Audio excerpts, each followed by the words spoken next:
Hello, good morning everyone. Welcome to Exact IAS. Here I am Twinkle Kotwani with you all discussing today's newspaper. So it's 12th of September 2024. Without getting delay, let's get started. हमारी पहली news क्या कहती है? Union cabinet approves health cover for all age 70 and above. Basically union cabinet ने approve किया है health coverage को. जो भी पर्सन 70 साल से ऊपर के लोग हैं उनकी इकोनॉमिकल कास्ट ये सारी चीजें कुछ भी कंसीडर नहीं की जाएंगी, डायरेक्ट उन्हें हेल्थ कवरेज प्रोवाइड कर दिया जाएगा. चाहे अगर वो आयुष्मान भारत योजना के अंतर्गत पहले से ही रजिस्टर्ड हैं, मतलब कि उनकी फैमिली को ऑलरेडी कवरेज मिल रहा है, बट स्टिल उन्हें हेल्थ कवरेज अपने पर्सनली यूज के लिए भी प्रोवाइड किया जाएगा.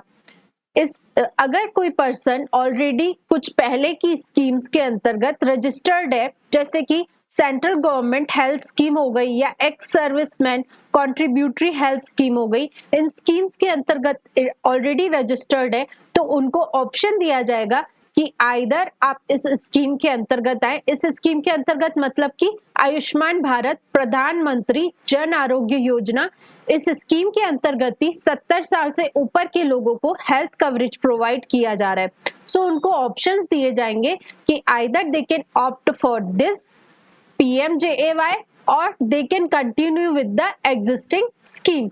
ये प्रोविजन उन लोगों के लिए प्रोवाइड किया गया है जिनकी एज 70 ईयर से अबव हो चुकी है. साथ के साथ अगर वो ऑलरेडी रजिस्टर्ड है तो भी कोई इशू नहीं है, मतलब कि अगर उनकी फैमिली ऑलरेडी रजिस्टर्ड है PMJAY के अंतर्गत, फिर भी उनके इंडिविजुअल कवरेज के लिए ये स्कीम सामने लाई गई है.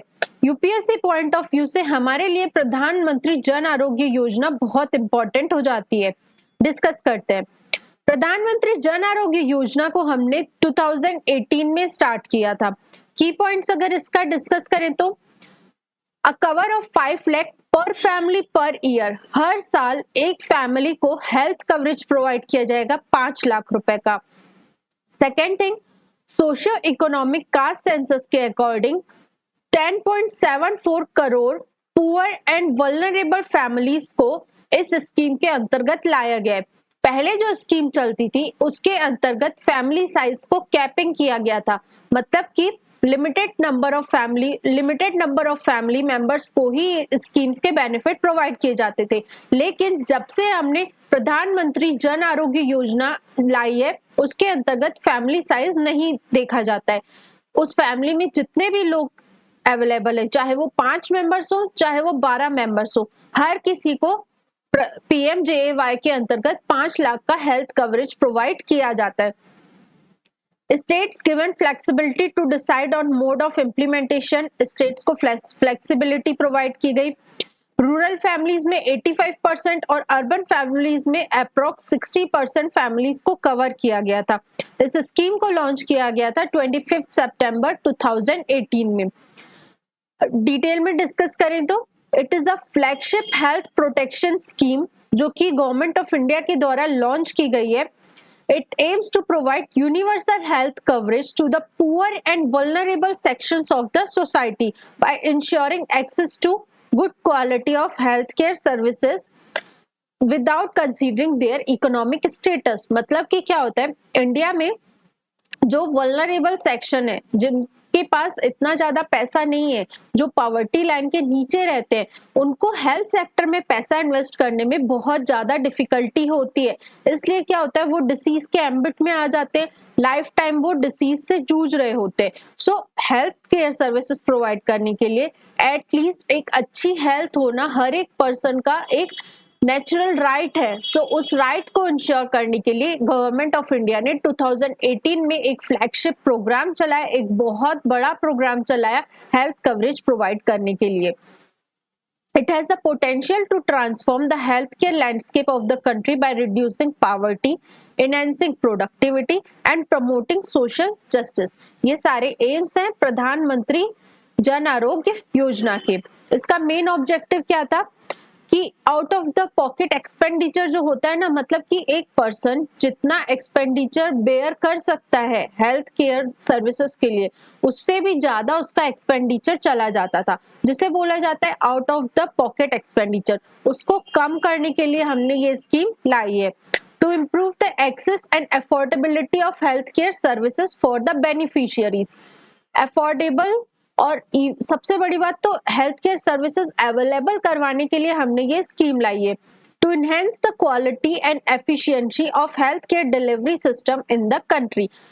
ऐसे systems for example primitive health care services या बड़े बड़े हॉस्पिटल्स, जो भी इंफ्रास्ट्रक्चर जो कि हेल्थ केयर सर्विसेज प्रोवाइड करते हैं, उनके इंफ्रास्ट्रक्चर को स्ट्रेंथन करने के लिए, उनकी क्वालिटी को इनहेंस करने के लिए, बढ़ाने के लिए प्रधानमंत्री जन आरोग्य योजना लाई गई है, to promote preventive, promotive and curative health interventions for the beneficiaries. बात करें कि इसके कुछ बेनिफिट्स हैं, जैसे कि हेल्थ कवर 5 लाख रुपीस का हेल्थ कवर ये जो स्कीम है वो प्रोवाइड करता है। साथ के साथ इसके अंतर्गत कई सारे पैकेजेस है, मतलब कि कई सारी डिसीज को ये कवर करता है, B it cardiac care, B it neuro surgery, B it orthopaedics, मतलब अलग अलग जो हमारी बॉडी की रिक्वायरमेंट के हिसाब से डायमेंशंस होते हैं, जितनी ज्यादा डिसीज होती है उतना ज्यादा इस हेल्थ केयर के अंतर्गत, इस फ्लैगशिप स्कीम के अंतर्गत कवर किया गया है। देन फंडिंग, ये एक सेंट्रली स्पॉन्सर स्कीम है, मतलब कि इसमें स्टेट गवर्नमेंट और सेंट्रल गवर्नमेंट दोनों मिलकर फंड करती है। 60% एक्सपेंस सेंट्रल गवर्नमेंट उठाती है और 40% एक्सपेंस स्टेट गवर्नमेंट उठाती है। साथ के साथ इसके अंतर्गत हमने इस स्कीम के मॉनिटरिंग और इवैल्यूएशन के लिए भी मशीन लर्निंग और आर्टिफिशियल इंटेलिजेंस को इंक्लूड किया है। क्या होता है ना कि इसके अंतर्गत हॉस्पिटल को कंसीडर किया जाता है, मतलब कि एक पर्टिकुलर हॉस्पिटल को स्कीम का बेनिफिट प्रोवाइड करने के लिए अपॉइंट किया जाता है। मान लो उस हॉस्पिटल ने अपने फ्रॉड किया मतलब कि चाहे वो सर्विसेज बेनिफिशियरीज को प्रोवाइड कर रही है चाहे नहीं कर रही है, बट स्टिल वो बिल बना बना के गवर्नमेंट को भेज रही है कि हमने इतने बेनिफिशियरीज को आयुष्मान भारत के अंतर्गत ट्रीटमेंट प्रोवाइड किया, अब आप हमें 5 लाख रुपए ट्रांसफर करिए। तो ऐसे क्या होगा, चाहे बेनिफिशियरी को बेनिफिट मिले चाहे ना मिले, लेकिन जो हॉस्पिटल्स है वो पैसा कमाएंगी। सो उस चीज को मॉनिटर करने के लिए और स्कीम के प्रॉपर इवैल्यूएशन के लिए हमने पोर्टल्स बनाए हैं, अलग अलग मॉनिटरिंग सिस्टम्स लॉन्च किए हैं। साथ के साथ एंटी फ्रॉड को भी इंश्योर करने के लिए हमने एक यूनिट बनाई है, जिससे बोला जाता है नेशनल एंटी फ्रॉड यूनिट, जो कि काम करेगा इस तरह के फ्रॉड्स ना कंडक्ट हो पाए उस चीज पर। This was all about this scheme. इसको हमने अभी इसलिए डिस्कस किया क्योंकि इस स्कीम के अंतर्गत हमने एक प्रोविजन लाया है, वो ये है कि 70 साल के ऊपर के लोगों को हेल्थ कवर प्रोवाइड किया जाएगा। Then next is drugs body recalls not for eye drop over false claims. Basically जो इंडिया की ड्रग कंट्रोलर यूनिट है, जिसे बोला जाता है central drugs standard control organisation, CDSCO, ये क्या करती है, कोई भी ड्रग को चेक करती है, उससे परमिशन प्रोवाइड करती है, उसे इंडिया में यूज के लिए अलाउ करती है। सो रिसेंटली प्रेस बायोपिया के लिए इस इंस्टीट्यूट ने एक आई ड्रॉप अलाउ किया था, जिसे बोला जाता था press you I drop. Press you I drop अभी इस मंथ के स्टार्टिंग में ही अगस्त मंथ के स्टार्टिंग में ही इसे अलाउ किया गया था कि जो प्रेस बायोपिया आईज में एक प्रॉब्लम होती है, उसके लिए प्रेस यू आप ड्रॉप यूज कर सकते हो। बट उस कंपनी ने उस ड्रॉप को लेकर के फॉल्स क्लेम्स बताए कि ये क्या क्या चीजों को कवर अप करेगा या इसका वर्किंग मैकेनिज्म क्या होगा। इस चीज को बताने में उन्होंने गलत चीजें बता दी, तो CDSCO ने उस आई ड्रॉप को वापस से बंद कर दिया, मतलब कि अब वो आई ड्रॉप यूज नहीं होगा। UPSC पॉइंट ऑफ व्यू से हमारे लिए इंपॉर्टेंट हो जाता है प्रेस बायोपिया को समझना कि प्रेस बायोपिया क्या होता है। प्रेस बायोपिया एक ऐसी कंडीशन होती है जो कि 40 साल के बड़े लोगों के अंतर्गत देखी जाती है। ये एक आई से रिलेटेड प्रॉब्लम है। क्या होता है, जो 40 साल से ऊपर के लोग होते जाते हैं ना, वो लोग किसी एक प्रॉपर चीज पर फोकस नहीं कर पाते, मतलब कि जो नियर ऑब्जेक्ट्स हैं उनको रीडिंग करने में या कोई पास का काम करने में प्रॉब्लम आती है, उस सिचुएशन को बोला जाता है प्रेस बायोपिया। प्रेस बायोपिया के अंतर्गत जो हमारा लेंस रहता है वो क्या रहता है, वो फ्लेक्सिबल रहता है, एक्सपेंड होता है, कंप्रेस होता है, लेकिन 60 इयर्स के बाद उसकी ये जो क्वालिटी रहती है एक्सपेंड और कंप्रेस होने की, वो कम होती जाती है, जिस कंडीशन को प्रेस बायोपिया कहा जाता है। इसको इस तरह से समझते हैं, जैसे ये लेंस है, अगर हमारे पास से कोई लाइट आ रही है तो हमारे रेटिना में जाकर इसकी इमेज बनती है, लेकिन जब ये इसकी लेंस की फ्लेक्सिबिलिटी कम हो जाती है तो उस ऑब्जेक्ट की इमेज हमारे रेटिना में ना बनकर उसके पीछे बनने लगती है। तो इस वजह से क्या होता है, हमें चीजें नहीं दिख पाती है उतने बेहतर तरीके से, धुंधली लगने लगती है। इस सिचुएशन को बोला जाता है प्रेस बायोपिया। और इसी के ट्रीटमेंट के लिए कंपनी ने प्रेसयू आई ड्रॉप लॉन्च किया था, बट उसे बंद कर दिया गया। हमारे लिए जो यूपीएससी के हिसाब से इंपॉर्टेंट था वो प्रेस बायोपिया था, जिसे हमने डिटेल में समझ लिया। Next is biodecomposer to be spread over farms to prevent bad air. Basically होता क्या है हम सब जानते हैं, दिवाली के टाइम पर दिल्ली वाले रीजन में बहुत ही ज्यादा एयर पॉल्यूशन देखने को मिलता है, वहां की एयर क्वालिटी बहुत ज्यादा खराब हो जाती है। उसके पीछे रीजन क्या है, पहला तो क्रैकर्स पॉल्यूशन लेवल बढ़ा देते हैं। दूसरा रीजन सबसे बड़ा जो ये है, दिल्ली के आसपास का पूरा रीजन क्या है, गैंजेस प्लेन वाला रीजन है, वहां पे एग्रीकल्चर एक्टिविटी बहुत ज्यादा होती है। एग्रीकल्चर बहुत ज्यादा होने की वजह से नेक्स्ट सीजन के लिए, जब मतलब कि रबी सीजन के लिए धान उगाने के पहले, मतलब कि क्रॉप सो करने के पहले उन लोग को अपना फार्म लैंड प्रिपेयर करना रहता है। खरीफ क्रॉप्स की कटिंग के बाद जो भी स्टबल्स बचते हैं जो कि फार्मर्स के लिए यूजफुल नहीं है, फार्मर उन स्टबल्स को जला देता है। जलाने से क्या होता है, धुआं उठता है, कहीं ना कहीं वो पूरा धुआं क्या होता है, दिल्ली में ट्रैप हो जाता है, जिसकी वजह से दिल्ली की एयर क्वालिटी बहुत बैड हो जाती है, जिससे की वजह से क्या हो सकता है, ब्रीदिंग रिलेटेड इश्यूज हो सकते हैं, लंग्स में प्रॉब्लम हो सकती है, बेसिकली हमारी हेल्थ इंपैक्ट हो सकती है। सो इस चीज को इस साल कम करने के लिए जो वहां के पॉलिटिशियंस हैं उन्होंने बायोडिकम्पोजर स्प्रे करने का फैसला लिया है। बायोडिकम्पोजर क्या होता है, एक स्प्रे टाइप का है, जिसके अंतर्गत क्या होगा, अगर फार्म लैंड में स्टबल्स पर वो बायोडिकम्पोजर स्प्रे कर दिया जाएगा तो जो स्टबल्स है वो खुद डिकम्पोज हो जाएंगे, उसे जलाने की जरूरत नहीं पड़ेगी।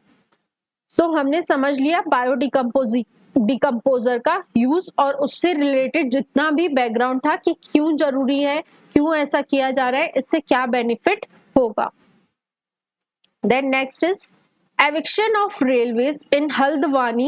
Supreme Court gives Uttarakhand government 2 months to finalize rehabilitation. Basically Uttarakhand में माउंटेनियस रीजन में कनेक्टिविटी बढ़ाने के लिए रेलवेज ने एविक्शन किया, मतलब कि उत्तराखंड के एक गांव में रेलवे ट्रैक के पास कुछ लोग बसे हुए थे, उन्हें वहां से हटा दिया गया, एविक्ट कर दिया गया।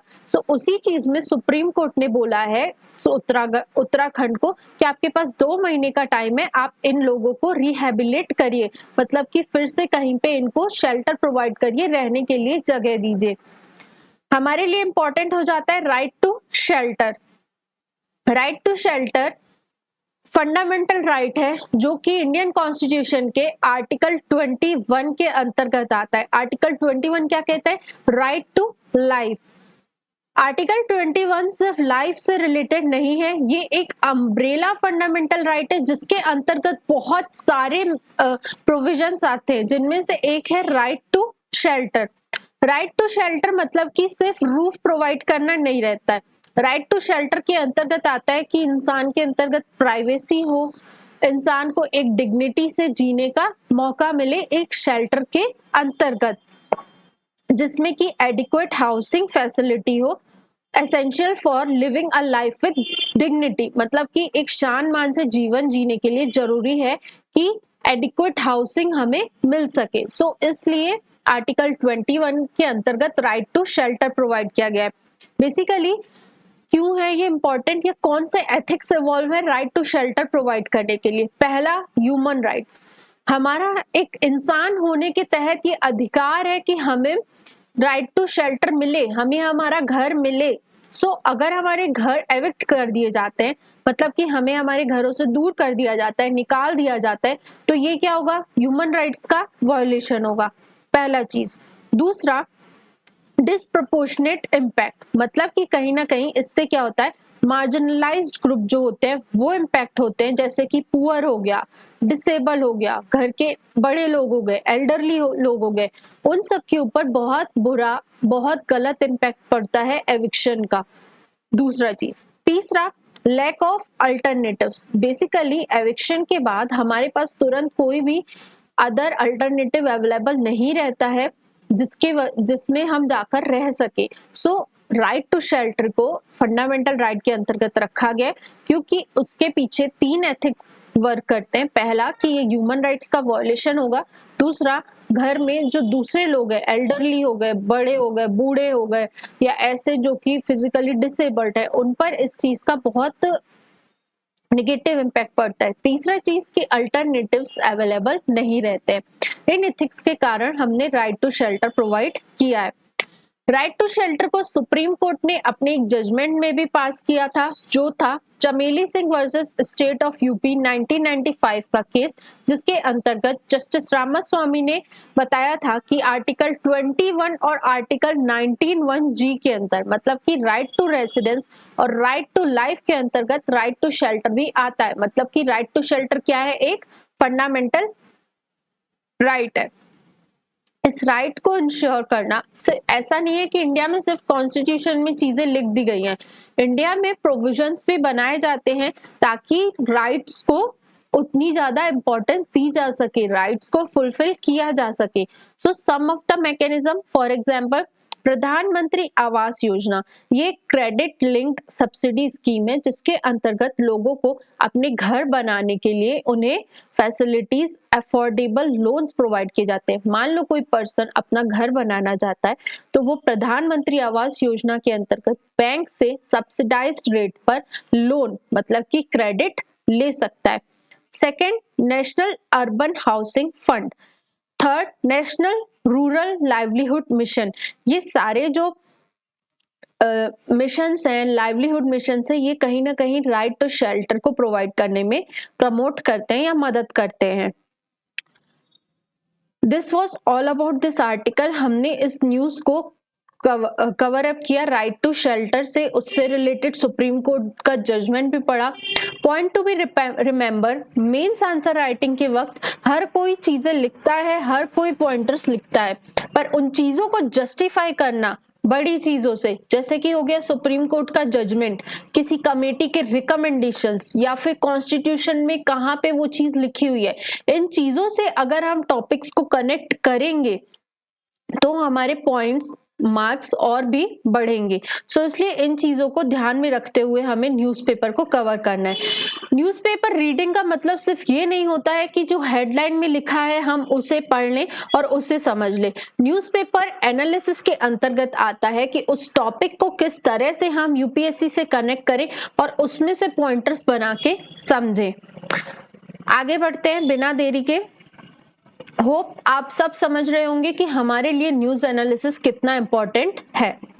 नेक्स्ट है instability and uncertainty stock Bangladesh. Bangladesh के बारे में फिर से आर्टिकल आया है, इसके अंतर्गत बांग्लादेश से रिलेटेड कुछ चीजें डिस्कस की गई हैं। डिस्कस करते हैं। पहली चीज ये कि बांग्लादेश में हुआ क्या।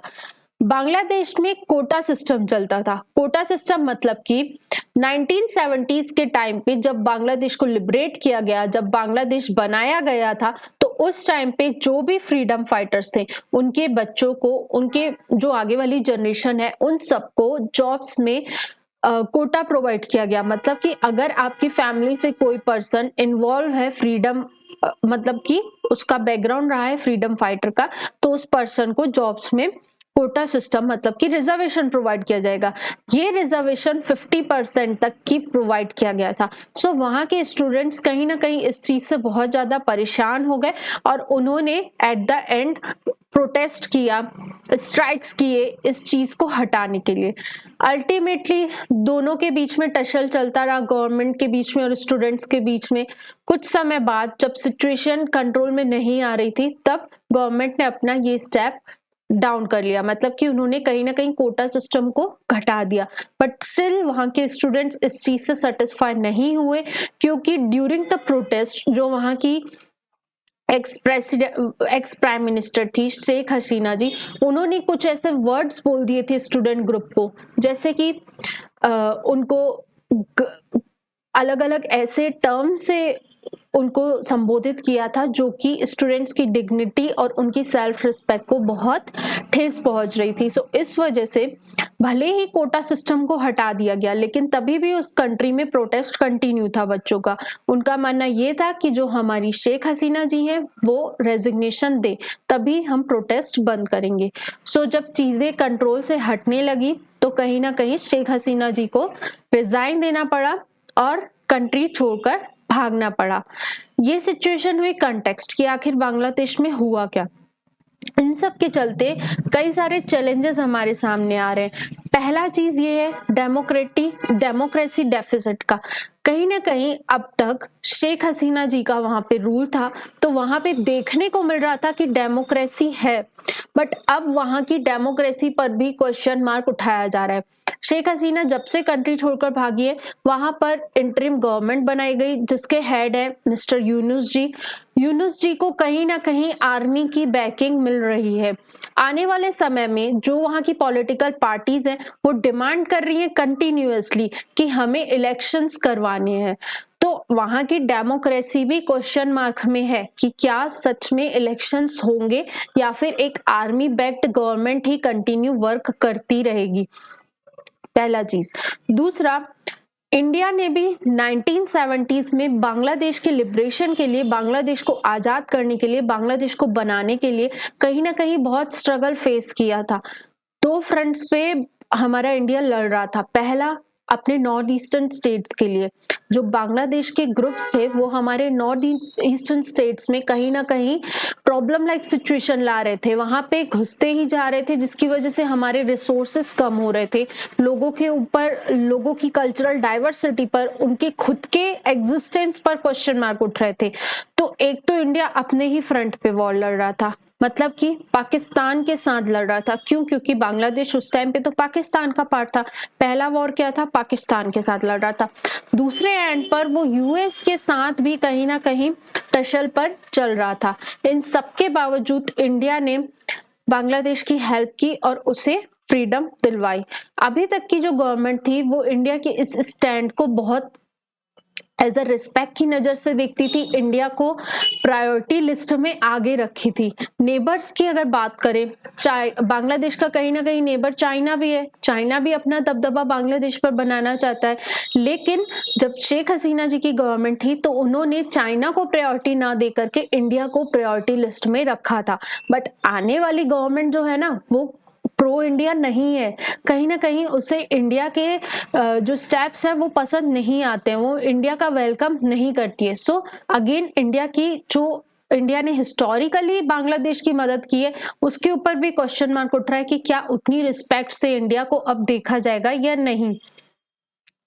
देन उसके बाद ये है कि जब शेख हसीना जी की गवर्नमेंट थी बांग्लादेश में, तो जो हमारा नॉर्थ ईस्टर्न स्टेट्स है वहां पे जो टेररिज्म या सेपरेटिज्म का मूवमेंट बढ़ रहा था, उन सबको कर्ब आउट करने में बांग्लादेश हमारी मदद करता था। नॉर्थ ईस्टर्न स्टेट में स्टेबिलिटी बनी रहे उसके लिए बांग्लादेश कहीं ना कहीं रिस्पॉन्सिबल था।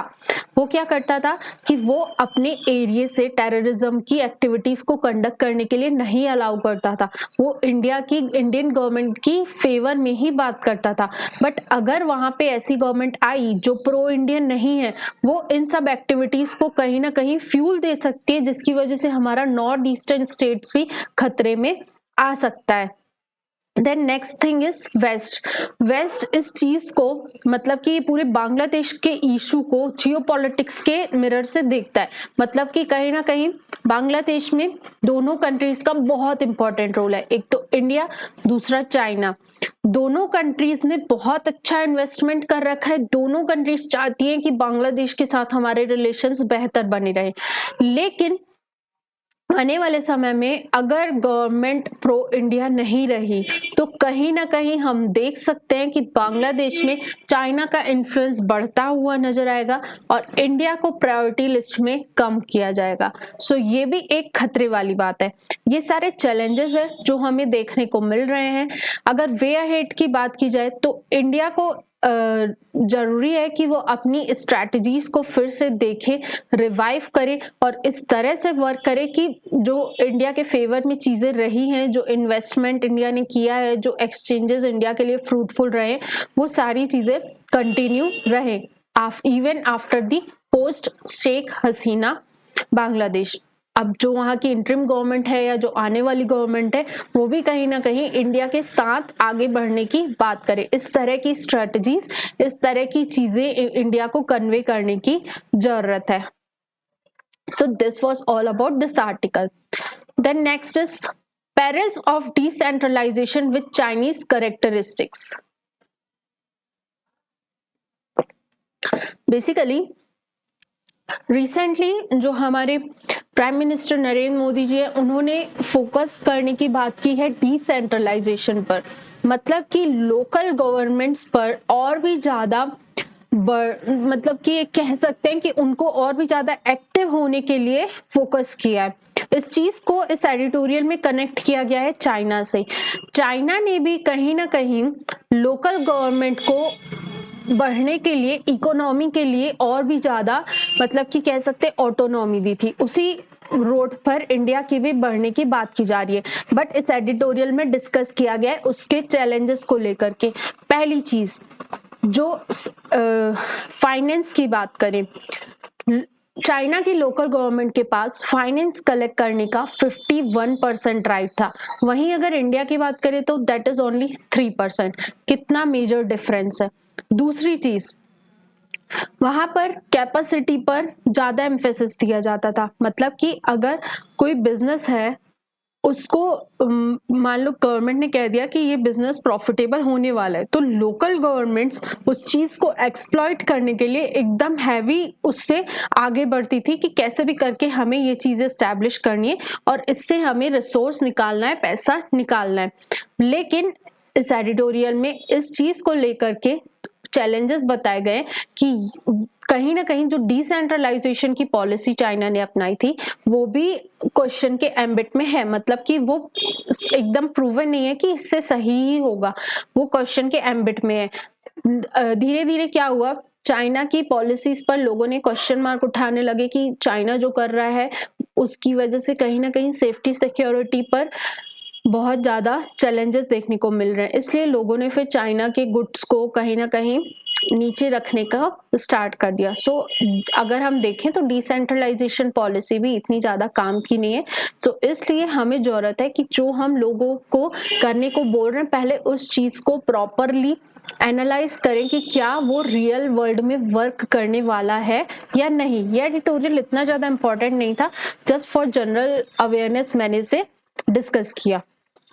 Most important editorial, India sickle cell challenge. इस ये एडिटोरियल बहुत ही ज्यादा इंपॉर्टेंट है। रिसेंटली 2023 में 2024 में प्राइम मिनिस्टर नरेंद्र मोदी जी ने मध्य प्रदेश के शहडोल जिले से एक मिशन स्टार्ट किया था जिसके तहत उन्होंने कहा था कि 2047 तक 2047 तक हमें इंडिया से सिकल सेल एनीमिया को खत्म करना है। उसी के रिगार्डिंग इस एडिटोरियल में उसके चैलेंजेस डिस्कस किए गए और उससे रिलेटेड हमें क्या आगे स्टेप्स अपनानी चाहिए वो डिस्कस किए गए। पहले हम समझते हैं सिकल सेल एनीमिया को। सिकल सेल एनीमिया एक इनहेरिटेड हीमोग्लोबिन डिसऑर्डर है। मतलब कि क्या होता है, हमारे जो ब्लड रहता है ना उसके अंतर्गत हीमोग्लोबिन प्रेजेंट रहता है, आरबीसीज प्रेजेंट रहते हैं, रेड ब्लड सेल्स। सो उसके स्ट्रक्चर में चेंज आ जाने वाली डिसीज को बोला जाता है सिकल सेल डिसीज। बेसिकली होता क्या है ना कि जो हमारी आरबीसी रहती है वो ऐसे राउंड शेप की रहती है, राउंड और चपटी हुई। लेकिन क्या होता है कि मान लो कोई पर्सन मलेरिया वाले एरिया में रह रहा है तो तो कंटिन्यूअसली मच्छर उसके बॉडी पर काटेगा, मलेरिया होगा, आरबीसीज फूलेंगी सुकड़ेंगी। उससे क्या होता है कि आरबीसीज का स्ट्रक्चर चेंज हो जाता है और वो सिकल सेल में कन्वर्ट हो जाता है। मतलब कि जो स्ट्रक्चर राउंड होना चाहिए वो हंसिए लाइक स्ट्रक्चर में, सिकल टाइप के स्ट्रक्चर में कन्वर्ट हो जाता है। इसलिए आरबीसी के चेंज स्ट्रक्चर की वजह से जो डिसीज होती है उसे बोला जाता है सिकल सेल एनीमिया। ये एक हेरिडिटी रहती है, मतलब कि अगर पेरेंट में से किसी को है तो वो अपने बच्चे में ट्रांसफर हो जाती है। इसी को हटाने के लिए गवर्नमेंट ने स्टेप लाया है कि 2047 तक हमें इंडिया से सिकल सेल एनीमिया को हटाना है। इसके लिए ट्रीटमेंट्स भी अवेलेबल है, जैसे कि पहला ब्लड ट्रांसफ्यूजन, मतलब कि हमें ब्लड को ट्रांसफ्यूज करना है, चेंज करना है। दूसरा हाइड्रोक्सी यूरिया, ये एक ड्रग है जिसकी हेल्प से हम सिकल सेल एनीमिया को ठीक कर सकते हैं। Then third is gene therapy. हम सब जानते हैं जीन्स के अंतर्गत म्यूटेशन करके हम आरबीसी के स्ट्रक्चर को ठीक कर दें, लेकिन इन तीनों में से सबसे जो इजीली अवेलेबल और सबसे मतलब कि जो अफोर्डेबल भी है वो है हाइड्रोक्सी यूरिया। इस ड्रग के थ्रू हम सिकल सेल एनीमिया को ठीक करते हैं। जीन थेरेपी कहीं ना कहीं बहुत कॉस्टली पड़ जाती है और इतनी ज्यादा अफोर्डेबल भी नहीं है। ये तो समझा हमने सिकल सेल एनीमिया होता क्या है, लेकिन इंडिया में सिकल सेल एनीमिया को लेकर के कई सारे चैलेंजेस सामने देखने को मिले हैं। पहला चैलेंज ये है कि लोगों के बीच में ना अवेयरनेस नहीं है। अवेयरनेस इन द सेंस कि लोग इसका टेस्टिंग ही नहीं करवाना चाहते हैं। लोग चाहते हैं कि मतलब कि उनका मानना ये है कि सिकल सेल एनीमिया को लोग एज अ डिसीज कंसीडर ही नहीं करते। कई जो हिस्टोरिकली चीजें आई है, ब्लैक मैजिक हो गया या डिसऑर्डर हो गया, इन सब के तहत सिकल सेल एनीमिया को दबा दिया जाता है और उसकी टेस्टिंग ही नहीं होती है। पहली चीज हमारे सामने क्या आता है, डायग्नोसिस ही प्रॉब्लम का हो ही नहीं पा रहा है। The second big drop is around treatment adherence. Basically इस सिकल सेल एनीमिया के लिए मैंने सबसे अफोर्डेबल जो चीज बताई वो है हाइड्रोक्सी यूरिया, लेकिन सिकल सेल एनीमिया का जो इंडिया में प्रेजेंस है, मतलब कि बहुत बड़ी पॉपुलेशन के अंतर्गत सिकल सेल एनीमिया को देखा गया है। इसकी वजह से क्या है कि कहीं ना कहीं ड्रग्स की इनअवेलेबिलिटी देखने को मिलती है। हालांकि हमारे पास जीन थेरेपी भी अवेलेबल है, बट अगेन वो एक अफोर्डेबल चीज नहीं है। इसलिए जरूरत है, मतलब कि एक तरह से ये एक सामने चैलेंज आ रहा है कि हमारे पास ड्रग्स की अवेलेबिलिटी नहीं है। जितनी जल्दी लोगों को ड्रग्स अवेलेबल होनी चाहिए उतनी जल्दी ड्रग्स अवेलेबल नहीं हो पाते। लोगों को 2-2 हजार 3-3 हजार किलोमीटर ट्रैवल करना पड़ता है अपनी सिकल सेल एनीमिया को डायग्नोस करवाने के लिए और उसका ट्रीटमेंट करवाने के लिए। अगर वे अहेड की बात करें तो पहली चीज ये है कि हमें सबसे पहले तो अवेयरनेस फैलाने की जरूरत है। लोगों को सिकल सेल एनीमिया के बारे में बताने की जरूरत है कि आखिर ये होता क्या है, किस वजह से होता है और इसका ट्रीटमेंट क्या अवेलेबल है, पहली चीज। दूसरा, हमें जरूरत है कि हम इन केसेस को डायग्नोस करें, मतलब कि जो हमारे पास टेस्टिंग अवेलेबल है प्रॉपर लोगों की टेस्टिंग करवाई जाए ताकि इस प्रॉब्लम को पकड़ के ठीक किया जा सके। तीसरा चीज हमें ना, जैसे कि मैंने बताया, ये डिसीज क्या होती है, इनहेरिटेंस, मतलब कि बच्चे के अंदर अपने पेरेंट्स से ही आ जाती है। अर्ली स्टेज पर ही, मतलब कि जब न्यूबॉर्न बेबी है उसको ही मतलब कि उसकी टेस्टिंग कर ली जाए ताकि अर्ली स्टेज में हमें इस चीज की खबर मिल जाए कि आखिर बच्चे के अंदर सिकल सेल एनीमिया है कि नहीं है। अगर है तो अर्ली स्टेज में उसका ट्रीटमेंट करके उसे ठीक किया जा सके। जो ये मैंने सेकेंड स्टेज बताया कि यंग एज में ही लोगों को इस डिसीज से डायग्नोस कर लिया जाए और ट्रीटमेंट करवाया जाए, ये एक बहुत अच्छा स्टेप है, इस पे हमें वर्क करना चाहिए। The third one is drugs as well as adherence support must be available close to patients. जैसे कि मैंने बताया, पेशेंट्स को कई बार 2000-3000 किलोमीटर ट्रैवल करके जाना पड़ता है अपनी डिसीज को डायग्नोस करवाने और ठीक करने के लिए। पेशेंट के एम्बिट में ही, मतलब कि एक लिमिटेड दायरे के अंतर्गत ही ऐसी फैसिलिटीज अवेलेबल रहनी चाहिए, इंफ्रास्ट्रक्चर, ड्रग्स, सब कुछ अवेलेबल होना चाहिए ताकि लोगों का प्रॉपर डायग्नोसिस हो पाए और ट्रीटमेंट हो पाए। Fourth, ensuring that all known patients receive approved vaccines will be crucial. वही ड्रग्स की अवेलेबिलिटी, लोगों को वैक्सीन्स मिले और जो इस प्रॉब्लम का ट्रीटमेंट अवेलेबल है वो लोगों को प्रॉपरली मिल सके। Fifth, health in tribal area should be operationally strengthened by factoring in conditions unique to these areas. मतलब कि ट्राइबल एरियाज में, जैसे कि मैंने शुरू में बताया कि लोगों के अंतर्गत इस चीज को लेकर के अवेयरनेस ही नहीं है। स्पेशली ट्राइबल एरियाज में लोगों का मानना ये ब्लैक मैजिक हो गया या कोई जादू टोना हो गया, इस तरह की चीजों के अंतर्गत सिकल सेल एनीमिया को रख दिया जाता है। सो उस चीज को, उस प्रॉब्लम को टैकल करने के लिए बेसिकली उस एरिया के लोगों का ही यूज किया जाए, कुछ लोगों को अवेयर किया जाए जो कि ओपन माइंडेड हो, जो थोड़े एजुकेटेड हो, जो इन चीजों को समझ सके, ताकि कम्युनिटी में लोकल लेवल तक जाके वो लोगों को अवेयर करें कि भाई ये ऐसी प्रॉब्लम है और इसे ऐसे ठीक करना है। Finally, research should be conducted to better understand the disease and its pathway in India. इस चीज पर और भी ज्यादा रिसर्च की जाए और भी ज्यादा अच्छे से इस डिसीज का ट्रीटमेंट करने के लिए कोशिश की जाए। So this was all about sickle cell anaemia. ये बहुत ही इंपॉर्टेंट टॉपिक है यूपीएससी के पॉइंट ऑफ व्यू से, इसे आप अच्छे तरीके से कवर अप करें। साथ के साथ ट्रीटमेंट के लिए जो हाइड्रोक्सी यूरिया नाम की ड्रग है उसे भी याद रखें, यूपीएससी के प्रीलिम्स में कुछ भी पूछा जा सकता है। Then next is a day after clashes uneasy calm prevails in Manipur. हम सब ने पहले भी डिस्कस किया है, हमारे नॉर्थ ईस्टर्न स्टेट्स मणिपुर में violence like situation, drone attacks, इन सब के बढ़ते हुए इंसिडेंसेस सामने आ रहे थे, बट अब थोड़ा सा वहां पे काम लाइक सिचुएशन प्रिवेल कर रही है, मतलब कि थोड़ी सी शांति देखने को मिली है। Next is developed border areas act as deterrents to adversaries claims।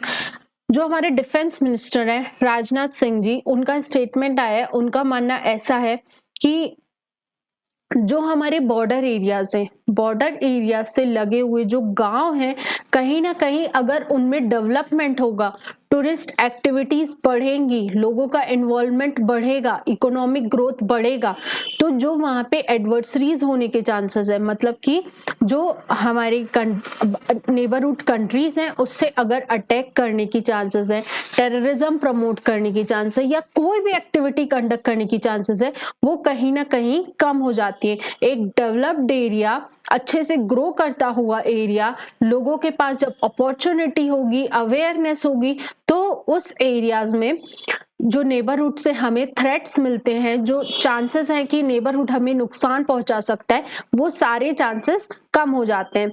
इस न्यूज में डिस्कस किया गया है वाइब्रेंट विलेज प्रोग्राम को। यूपीएससी पॉइंट ऑफ व्यू से हमारे लिए अगेन इंपॉर्टेंट हो जाता है वाइब्रेंट विलेज प्रोग्राम। ये एक सेंट्रली स्पॉन्सर स्कीम है जिसे हमने 2022-23 से स्टार्ट किया था, जो कि चलेगी 2025-26 तक।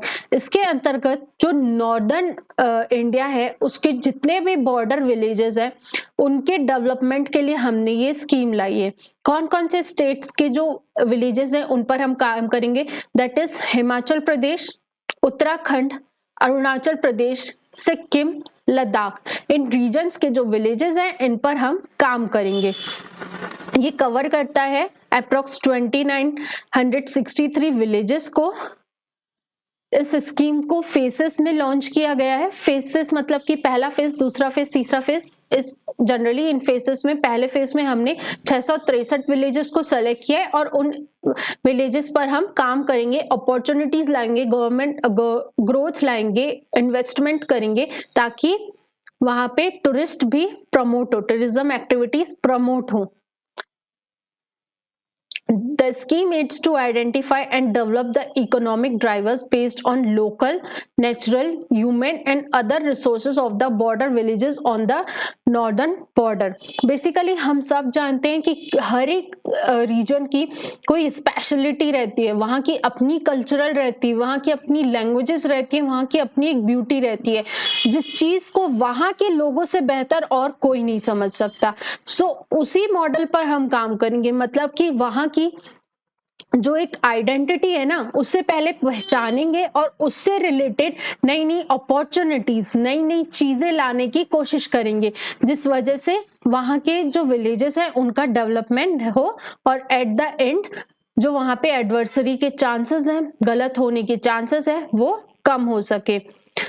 अगर बेनिफिट्स की बात करें वाइब्रेंट विलेजेस प्रोग्राम की, तो inclusive growth of villages on northern border will improve the quality of life of people, will reverse the out migration, adding to improved security.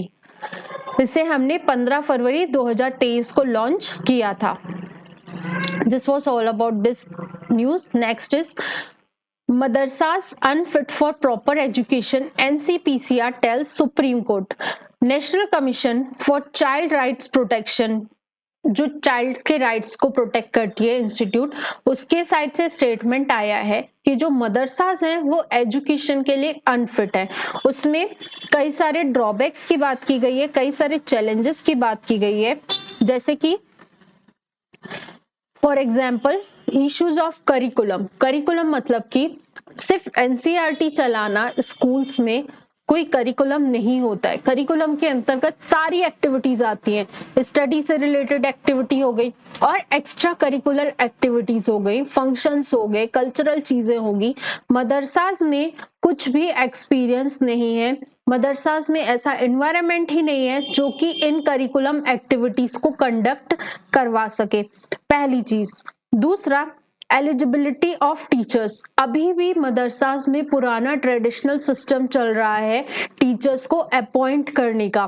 कोई टेस्ट नहीं होता, क्या वो सच में एजुकेशन प्रोवाइड करने के लिए एलिजिबल है या नहीं है, इस तरह की कोई टेस्टिंग वर्क नहीं करती. डायरेक्ट बस रिक्रूट कर दिया जाता है टीचर्स को.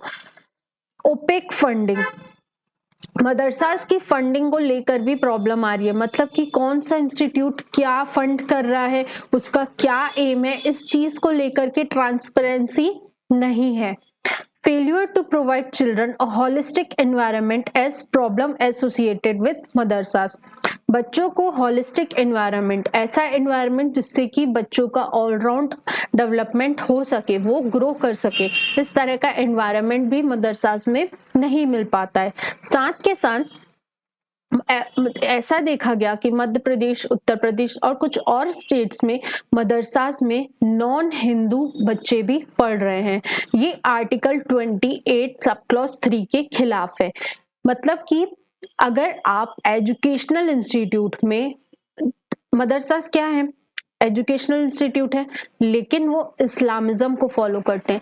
अगर आप इस्लामिक ग्रुप की, इस्लामिक रिलीजन की स्टडीज प्रोवाइड कर रहे हो, टीचिंग्स प्रोवाइड कर रहे हो एक एजुकेशनल इंस्टीट्यूट में, तो ये खिलाफ हो जाता है हमारे फंडामेंटल राइट के. मतलब कि जो मदरसाज है वो कहीं ना कहीं आर्टिकल 28 सब क्लॉज 3 को भी अब्रिच कर रहे हैं. So these are the challenges जो कि एनसीपीसीआर ने बताए सुप्रीम कोर्ट को. Next is centre to nudge banks to fund green energy projects. We all know हमारा एम है कि 2030 तक हम 500 गीगावाट एनर्जी ऐसे प्रोड्यूस करें जो कि नॉन फॉसिल फ्यूल से आ रही है. फॉसिल फ्यूल मतलब कि कोल हो गया, पेट्रोलियम हो गया, इन सब से अगर हम एनर्जी प्रोड्यूस करते हैं तो उन्हें कहते हैं फॉसिल फ्यूल वाली एनर्जी. लेकिन हम अब शिफ्ट कर रहे हैं ग्रीन एनर्जी की तरफ, ऐसी एनर्जी जो कि एनवायरनमेंट को इतना ज्यादा पॉल्यूट नहीं कर रही है. सो इसके लिए सेंटर ने बैंक्स को फंड प्रोवाइड करने की बात कही है. Centre gives clearance for mission मौसम. मिशन मौसम के अंतर्गत फंडिंग प्रोवाइड की गई है. बेसिकली मिशन मौसम और भी ज्यादा एडवांस टेक्नोलॉजी, एडवांस रडार्स और next generation radar and satellite systems को लॉन्च करेगा. मतलब कि अपनी टेक्नोलॉजी में इंक्लूड करेगा ताकि मौसम से रिलेटेड मीटियोरोलॉजिकल डिपार्टमेंट जो भी फोरकास्टिंग प्रोवाइड करता है वेदर से रिलेटेड या किसी भी चीज से रिलेटेड, वो और भी ज्यादा करेक्ट हो. मतलब कि एक्यूरेट डेटा प्रोवाइड करने के लिए हमने मिशन मौसम लॉन्च किया है. Cabinet approves 10,900 crore scheme for E mobility push. Cabinet ने बेसिकली प्रधानमंत्री ई ड्राइव स्कीम चल रही है जिसके अंतर्गत हम इलेक्ट्रिकली यूज्ड व्हीकल्स को प्रमोट कर रहे हैं मोबिलिटी के लिए. मोबिलिटी मतलब एक जगह से दूसरी जगह ट्रैवल करने के लिए हम ई व्हीकल्स का यूज करेंगे. इसके लिए गवर्नमेंट ने ई ड्राइव स्कीम लॉन्च की है. इस स्कीम के अंतर्गत हम ईवी मतलब ई व्हीकल्स को परचेस करने के लिए वाउचर्स प्रोवाइड करेंगे ताकि ई व्हीकल्स मार्केट में, रोड्स में और बढ़े। Second thing is electric ambulance को प्रमोट करेंगे जिससे कि ग्रीनर हेल्थ केयर सॉल्यूशन सामने आए। Extra initiatives for purchasing e truck after scrapping old truck. हम सब जानते हैं गवर्नमेंट की एक स्क्रैपिंग पॉलिसी चलती है जिसके अंतर्गत जो पब्लिक व्हीकल्स हैं 15 साल और 20 साल के बाद हम उन ओल्ड व्हीकल्स को स्क्रैप कर देते हैं। सो अगर कोई अपनी ओल्ड व्हीकल को स्क्रैप करके ई ट्रक परचेस कर रहा है तो उसको भी हम एक्स्ट्रा इंसेंटिव्स देने की बात कर रहे हैं। इसके तहत इंफ्रास्ट्रक्चर डेवलप करना, सच एज चार्जिंग स्लॉट्स बनाना और अलग अलग चीजें डेवलप करने के लिए हमने ये स्कीम लाई है सामने, जिससे कि हमारे जो ई प्रोजेक्ट है, मतलब कि इलेक्ट्रॉनिक व्हीकल्स की तरफ शिफ्ट होने का टारगेट है, वो और भी ज्यादा प्रमोट होगा। So this was all about today. आज हमने प्रीलिम्स रिवीजन नहीं किया क्योंकि आज की न्यूज़ेस ही इतनी ज़्यादा प्रीलिम्स ओरिएंटेड थी, स्कीम्स हो गई, उनके प्रोविजंस हो गए कि हमें सारा कुछ मिक्सअप हो जाता, इसलिए हमने आज का प्रीलिम्स रिवीजन नहीं किया। कल से हम अपने प्रीलिम्स रिवीजन को कंटिन्यू करेंगे। This was all about today. Thank you so much. Hope you all like the session, और इस तरह के और अच्छे सेशन से जुड़े रहने के लिए ज्वाइन करिए एग्जैक्ट आईएएस। हमारे टेलीग्राम चैनल, यूट्यूब चैनल और इंस्टाग्राम पेज को फॉलो करिए ताकि यूपीएससी से रिलेटेड कोई भी न्यूज आपको सबसे पहले मिले और एग्जाम क्रैक करना हो जाए इजी। Thank you.